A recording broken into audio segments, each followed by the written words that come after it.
Hello and welcome. You're watching DD India and I'm Gautam Roy and this is Express News Day, the show where we get you all the quickfire updates of the entire day. Let's get the show on the road.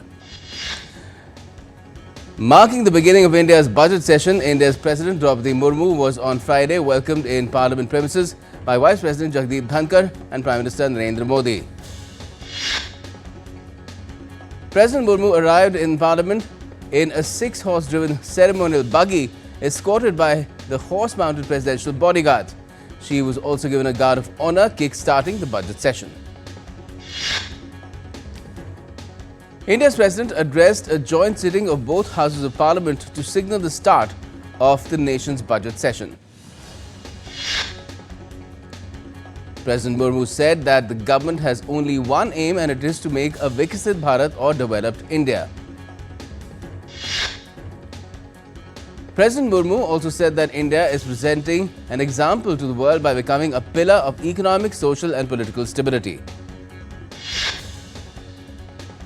Now, the first part of India's budget session will conclude on the 13th of February. The session will reconvene on the 10th of March and continue till the 4th of April. Prior to the start of the budget session, Prime Minister Narendra Modi said that it is the first time since 2014 when no attempt from abroad has been made to stoke trouble in India before the start of a session. India's Finance Minister Nirmala Sitharaman tabled the economic survey in the lower house and upper houses of the Indian Parliament. The economic survey, prepared by a team led by India's Chief Economic Advisor V. Anant Nageswaran, provides an official assessment of the economy's performance in the ongoing financial year. The economic survey says the Indian economy is expected to grow at 6.3 to 6.8% in FY26. The economic survey also mentioned that the country's unemployment rate has steadily declined to 3.2% in 2023-24. The survey also mentioned that India needs 8% annual growth for achieving the Viksit Bharat target. The economic survey also noted that the rollout of 5G services in most districts, along with regulatory reforms directed at improving telecom infrastructure and user experience, have boosted digital connectivity in India. India's Finance Minister Nirmala Sitharaman will present a record 8th consecutive budget on the 1st of February. She will be tabling the first full budget of the Modi 3.0 government. India's Chief Economic Advisor Dr. V. Anant Nageswaran briefed the media about India's economic survey for 24-25. He spoke about fairer distribution of incomes, highlighting a 15-year high in Indian corporate profitability. The Chief Economic Advisor also highlighted how the economic survey recognizes that mental health is influenced by workplace culture, including hours spent working as well as lifestyle. The CEA called agriculture the sector of the future as far as the country's economy is concerned, as there is enough room and scope to raise the contribution of agriculture by 0.75 to 1% in terms of GDP growth. Dr. Nageswaran also added that health for all is a priority for Viksit Bharat or developed India, including affordable medicine and immunization. The Chief Economic Advisor also said that in terms of infrastructure, India has done well. New trains, airports have been added with reduced turnaround time at ports. India faces a significant challenge in balancing rapid economic growth with climate action. The Chief Economic Advisor said that adaptation and resilience will be the priorities in the climate action arena. India's Ministry of External Affairs spokesperson on Friday said Prime Minister Narendra Modi and US President Donald Trump had a telephonic conversation recently. The two sides are working on an early visit of the PM to the US. On US top court declining Mumbai terror attack accused Tahavur Rana's appeal, the MES spokesperson said that India is working with the US on procedural issues for an early extradition of Rana to India. The MA spokesperson also informed that DG-level talks between India's Border Security Force and Border Guard Bangladesh are scheduled from the 17th to the 20th of February in New Delhi, during which border-related issues are set to be discussed. Indian benchmark indices ended higher for the fourth consecutive session on the 31st of January, with Nifty above 23,500 amid buying across sectors ahead of the union budget. At close, the Sensex was up 740.76 points or 0.97% at 77,500.57. While the Nifty closed at 258.90 points up or 1.11% up at 23,508.4. The Indian rupee on Friday ended flat at 86.61 per US dollar versus Thursday's close of 86.62. According to the data released by India's Controller General of Accounts, the centre's fiscal deficit touched 56.7% of the annual target at the end of December 2024. Oil prices rose on Friday as markets weighed the threat of tariffs by US President Donald Trump on Mexico and Canada that could take effect this weekend.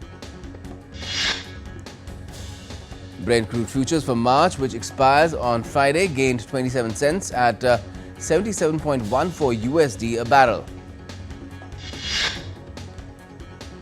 While US West Texas Intermediate crude gained 48 cents on Friday to USD 73.21 per barrel.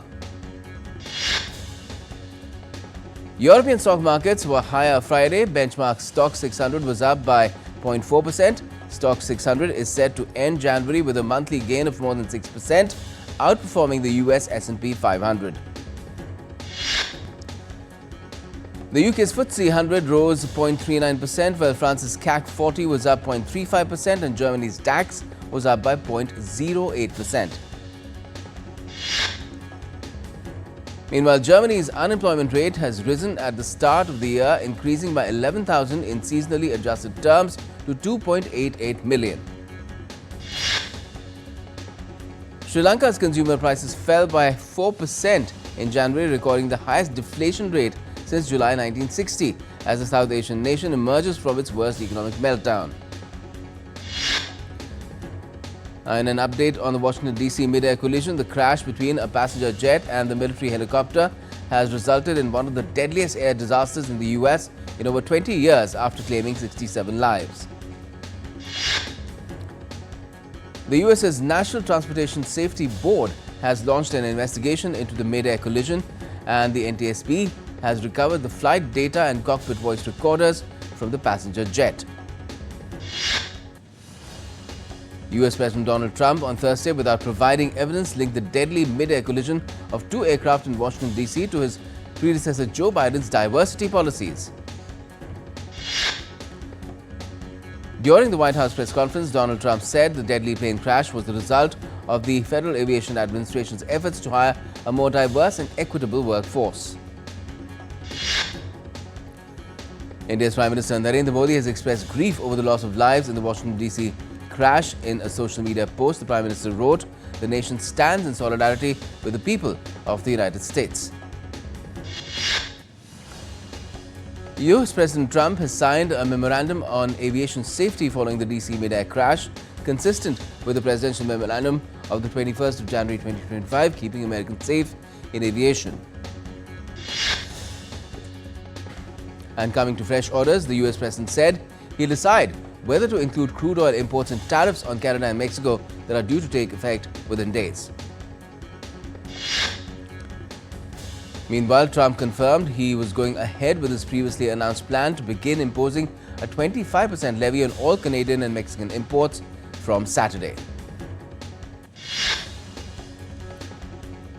Israel is to free 90 inmates on Saturday in exchange for 3 Israeli hostages in the fourth swap of the Gaza ceasefire, as per a Palestinian advocacy group. Earlier, the office of Israeli Prime Minister Benjamin Netanyahu confirmed it had received the names of the 3 captives to be freed on Saturday. Now, update on the DR Congo conflict. The allegedly Rwandan-backed armed group M23 moved south as it closed in on a key military airport in DR Congo on Friday. The M23 have captured most of Goma, the capital of North Kivu province, earlier this week and has vowed to march all the way to capital Kinshasa. Rwanda says its primary interest is to eradicate fighters linked to the 1994 genocide. N23 fighters are now moving south. Fighting is concentrated 30 kilometers from the city of Kavumu.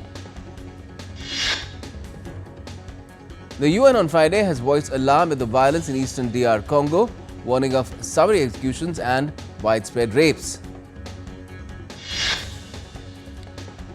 Myanmar's ruling junta has extended a state of emergency by 6 months on Friday as it plans to hold elections this year. The extension has come a day before the 4-year anniversary of Myanmar's coup d'etat.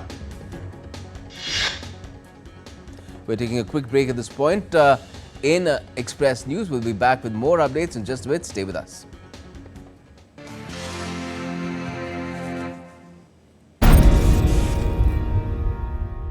Retirement planning के लिए तेरा SIP के बारे में क्या ख्याल है?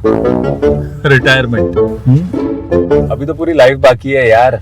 और तुझे नहीं लगता अगर रिटायरमेंट के बारे में अभी से नहीं सोचे तो आगे जाके प्रॉब्लम होगी? पर रिटायरमेंट के बारे में सोचना क्यों है इतना जरूरी? जब तक आप रिटायर हो जाएंगे महंगाई काफी ज्यादा बढ़ जाएगी और आपकी इनकम वो तो रुक ही जाएगी। इसीलिए आज ही म्यूचुअल फंड्स में एसआईपी शुरू कीजिए और हर महीने थोड़ा थोड़ा करके धन इकट्ठा कीजिए एक कंफर्टेबल रिटायर्ड लाइफ जीने के लिए। अधिक जानकारी के लिए अपने वित्तीय सलाहकार से परामर्श करें।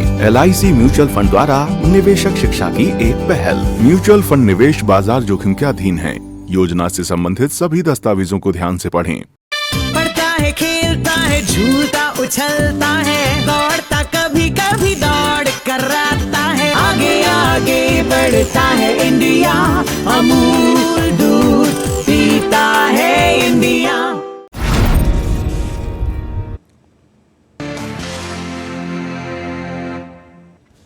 Welcome back. You're watching Express News on DD India. Let's take the show forward. Now, cleanup crews continued to remove hazardous household materials from the homes destroyed by the deadly fires that swept through Los Angeles this month. They worked in Altadena, the town where the Eaton fire erupted, causing 17 deaths. Workers in white hazmat suits, hard hats and other protective gear rummaged through the debris of gutted homes. The crew was made up of 200 members in teams of 6 to 10 members. Back-to-back winter storms have led to snowfall accumulations in parts of eastern Canada, impacting major cities from Toronto to Halifax. Snow, coupled with gusty winds, have created treacherous driving conditions and, in some places, shut down schools. Heavy rains that hit Jakarta caused significant flooding in several areas as the city's floodgates were unable to control the overflowing rivers. The gates were designed to handle only 150 millimeters of rain within 24 hours. The Jakarta Disaster Mitigation Agency has deployed 267 personnel to respond to the flooding at the sub-district level and expedite disaster management coordination. The Ministry of Social Affairs has set up public kitchens and distributed logistical assistance to flood-affected areas in Jakarta. It also mobilized a warehouse run by the Jakarta Social Affairs Office to provide 150 mattresses, 150 packages of children's clothing and 30 blankets to flood-affected residents. As many as 1,171 people affected by the floods have been evacuated to temporary shelters in 6 locations in West Jakarta, 574 people in 3 locations in North Jakarta and another 550 people in 4 locations in East Jakarta. Delhi's AQI plunged to 381 as a thin layer of fog engulfed the city on Friday. The Indian Meteorological Department has forecast moderate fog for the next 2 days till the 2nd of February, while it has forecast rain for the next day in Delhi. A dense layer of fog enveloped parts of Mathura as a cold wave gripped this Indian city on Friday. The Delhi-Agra highway was covered in dense fog, reducing visibility. Cold wave and fog also engulfed the Indian city of Bhadrak in the state of Odisha on Friday. The Met Department has forecast dense fog conditions during the night and early morning in the state till Sunday. A cold wave continues in Srinagar as the minimum temperature dropped to 0 degrees Celsius. Several tourists from across the country and other parts of the world are enjoying the chilly weather around Dal Lake. Fresh snowfall in India's Jammu and Kashmir's Gulmarg brought joy among tourists. The town was seen covered in a blanket of snow, which created the perfect conditions for winter sports enthusiasts and nature lovers. Reconstruction plans are underway to restore damaged Buddhist monasteries from a devastating earthquake earlier this month in Tibet as part of post-quake relief efforts. In total, 6 temples in the region suffered significant damage from the powerful quake. The Mahakumbh fervour continues with devotees from India and across the globe coming to Prayagraj. The administration has issued a string of directives, cancelled all VVIP passes and declared the entire Mahakumbh area as a no-vehicle zone. Routes for devotees have been made one way to avoid overlapping. Instructions have also gone out to completely ban the entry of four-wheelers inside the city till the 4th of February. A group of devoted Buddhist pilgrims embarked on a spiritual journey known as the Gyan Yatra, performing a ritual ahead of the upcoming International Buddhist Festival. As the devotees make their way towards Bodh Gaya, they carry with them hopes for spiritual growth, peace and harmony for the world, embodying the timeless teachings of Lord Buddha. The Mulberry Tree Initiative in Jammu and Kashmir's Udhampur city brings major boost to sericulture farming in the region. This initiative is a significant step towards revitalizing sericulture, an industry that has long been a part of Jammu and Kashmir's agricultural heritage. The Havana International Jazz Plaza Festival brought top jazz artists from around the globe for unforgettable performances. The 40th edition of Cuba's premier music event featured over 200 musicians from different countries. A Cirque du Soleil performer has been given a rare permission to whistle in a historic shopping arcade in London. Geet Chathru follows in the footsteps of musician Paul McCartney and a schoolboy to be allowed to whistle in the 196-yard-long Burlington Arcade. The Tamang community of Nepal celebrated welcoming the Year of Snake as the Year of the Dragon ended on the 30th of January. Losar is celebrated with fanfare by extending greetings to one another. A public holiday was also declared across Nepal on the occasion of Losar, and according to Manjushri calendar, Tamangs in Nepal divide their year into 12 cycles. Each is given a special name based on animals. Thousands of people gathered at Dharma Bhakti Vihara in Petak, Sembilan, West Jakarta to celebrate this year's Chinese New Year. Prayers were performed and offerings were presented to honor the gods and ancestors. The offering tables were filled with fruits, basket cakes and incense at Dharma Bhakti Vihara. The colors red and gold along with hanging lantern decorations made the celebrations even more vibrant and special. Lunar New Year rituals were performed at Hong Kong's Chek Kung Temple. The event takes place on the second day of the Lunar New Year at the famed temple where a fortune stick is drawn. From snacks to calligraphy, traditional Chinese culture is being showcased at an ongoing temple fair in downtown Beijing as part of the city's Spring Festival celebrations. Colorful hot air balloons dotted the cloudy sky above the Swiss Alpentine of Chateau d'Eau during the 45th edition of this annual festival. The 9-day celebrations will continue till Sunday. The festival, started in 1979, features hot air balloons in special shapes. 65 pilots from different countries are participating in the festival this year. At the Paris Couture Week, Spanish designer Juana Martin showcased her Spring-Summer 2025 collection, staying deeply rooted in her cultural heritage. The collection featured an array of ruffled dresses, dramatic volumes and artistic plays on transparency, which highlighted her signature style. A new exhibition dedicated to Superman has just opened in Western France. The exhibition explores Superman's cultural impact beyond the comics. Renee Zellweger and the cast of the fourth Bridget Jones comedy drama Mad About the Boy hit the pink carpet in London for the film's world premiere. Indian actor Baman Irani's directorial debut, The Mehta Boys trailer, is out to premiere on OTT platform Amazon Prime on the 7th of February.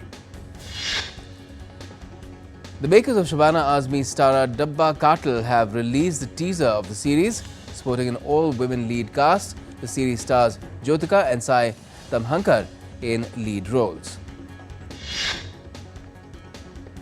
Actresses Shabana Azmi and Jyotika star a crime drama Dabba Cartel will be available to stream on the 28th of February on Netflix. It is produced under the banner of Excel Media and Entertainment. India's legendary cricketer Sachin Tendulkar will be conferred with the BCCI's Lifetime Achievement Award in Mumbai on Saturday. India reached the final of ICC Women's Under-19 T20 World Cup after they defeated England in a semi-final match in Kuala Lumpur. In the other semi-final, South Africa beat Australia by 5 wickets in Kuala Lumpur to reach the final of the ICC Women's Under-19 T20 World Cup. India's batter Virat Kohli was dismissed for 6 runs against Railways in the Ranji Trophy match in New Delhi. The 2025 ICC Champions Trophy will not feature the captain's meet and official photo shoot, which is held in the host country ahead of the tournament. Australian all-rounder Mitchell Marsh has been ruled out of the upcoming ICC Men's Champions Trophy due to a back injury. Sri Lanka were reduced to 136 runs for the loss of 5 wickets on the third day of the first test against Australia at stumps, still trailing by over 500 runs. Former world number 1 shuttler Kidambi Srikanth crashed out of the Thailand Masters tournament after losing the quarterfinals match on Friday. Another Indian shuttler, Shankar Subramanian, has been knocked out of the Thailand Masters tournament after losing his quarterfinal match on Friday again. In Hockey India League, Surma Hockey Club will face Hyderabad Tufans in the second semi-final in Rourkela on Friday. Two-time Olympian and former Commonwealth Games champion boxer Manoj Kumar has called time on his illustrious career. Argentina coach Lionel Scaloni has revealed that Lionel Messi wants to play the 2026 World Cup. In the Europa League, Tottenham Hotspur booked their spot in the last 16 with a 3-0 victory over Swedish side Elfsborg. Women's Super League side Arsenal signed forward Chloe Kelly on loan until the end of the season from Manchester City. And Nick Kyrgios has been replaced in Australia's Davis Cup squad by Alexander Vukic after he suffered a strain. That's all we have for the moment in Express News. For all the latest, keep watching DD India.